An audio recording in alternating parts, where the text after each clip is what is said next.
Welcome to an introduction to accounting and to Adminsoft accounts. In this podcast we are going to look at the creation of a sales invoice, and we're going to try and relate this to work that we've been doing on stock control. So we go to the sales ledger and we go down to create a new invoice. Here we are, new invoice. So we just click to open up the invoice. I'm just going to move it up to the corner because this makes it easier to work with. Now I'm going to look for a customer, and I'm going to find out we'll use Dombey and Sons, and you can see here there is an F, and if I just hold the cursor there for a moment you can see that it says find a stock item.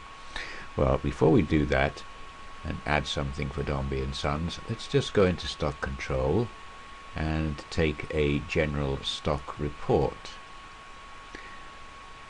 I don't want to print it, so I'm going to do it as a view. I'm going to click on the report, and I can see, for example, that I have in stock, well, I've got, here we are, yes, 30 chainsaws, 30 electric chainsaws in stock. Okay, now you'll find out in a minute why I did that. So I want let's see, I want one of these, and I need to find the item, so I'm going to find the chainsaw, and you can see it now completes this on my order, so it tells me what the total is, what the VAT is, and what the total value of that order is. And because I'm only interested in dealing with the procedure, I'm just going to keep that as the only item on my order. So I'm going to print it and post this. In other words, it's going to ask me now, is this okay to post and send this invoice to the customer? I can say yes, we're going to supply the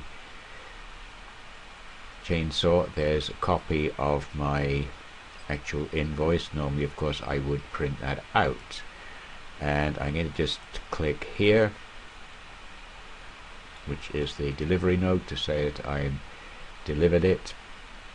I'm going to close that, and we can say OK on that. Now I want to go back to stock control and my general stock report, and the report is to a view situation. Let me just tell this. And if I go to chainsaws electric, you can see it. I've reduced my stock by 1. It's now only 29.